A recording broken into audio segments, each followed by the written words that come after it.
It begins in the quiet. Elias, only 8, learned that quiet was dangerous. Not the silence of peace, but the hollow stillness that followed his father's last angry outburst or preceded his mother's descent into depression.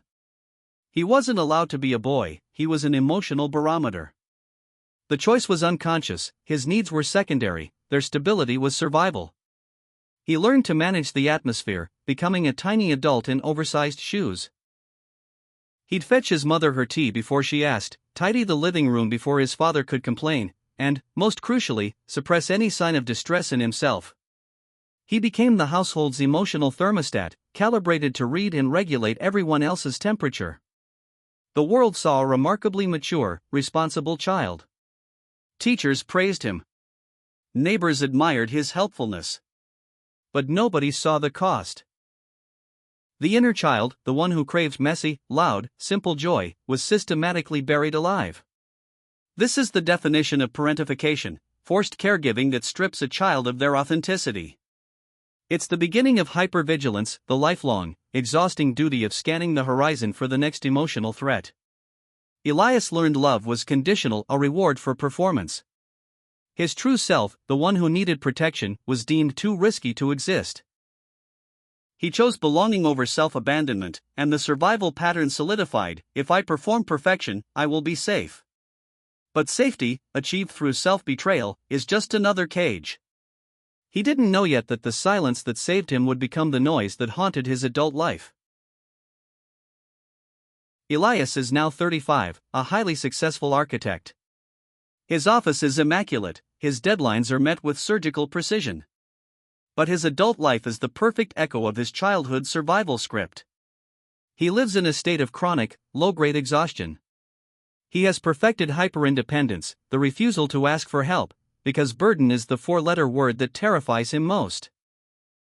When his partner, Sarah, tries to cook him dinner after a long day, he jumps up immediately, taking over, muttering, "It's faster if I just do it myself." Receiving care feels like a dangerous debt he can't possibly repay. During a teen crisis at work, he is the calm eye of the storm, fixing every problem, only to go home and stare blankly at the wall, unable to feel the relief he earned. Joy feels suspicious, a flimsy moment before the next collapse. His nervous system, trained on the chaos of his youth, mistakes peace for vulnerability. He pushes people away the moment intimacy deepens because vulnerability means loss of control, and loss of control means the thermostat breaks, and the whole house falls apart. He has a core belief: I must be the foundation because no one else is strong enough, and if I fail, I am irrelevant. He confuses his emotional numbness during happy moments with inner strength, never realizing it's a necessary defense mechanism from a childhood where true feeling was a luxury he couldn't afford. This high-functioning mask hides the deeply neglected inner child who was still screaming, "Why can't I just be taken care of for once?" The breaking point arrives not in a cataclysm, but in a whisper. Sarah gently pushes back, "Elias, I'm not leaving if you let me help."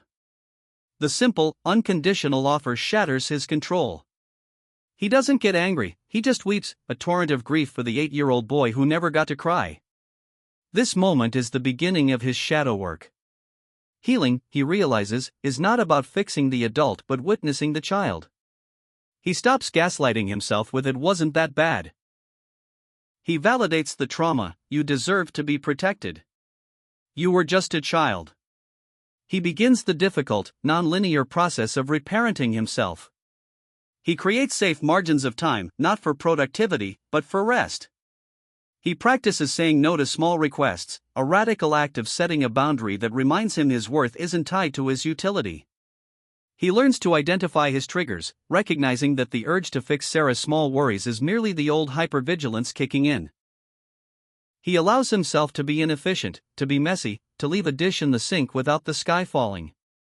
He starts asking the quiet question to the boy inside: "What did you need then that I can give you now?" The answer is always permission: permission to play, permission to rest, permission to be weak.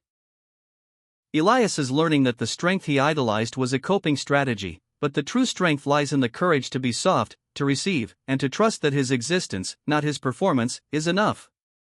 He is finally growing up the right way, not by being forced, but by choosing truth over survival.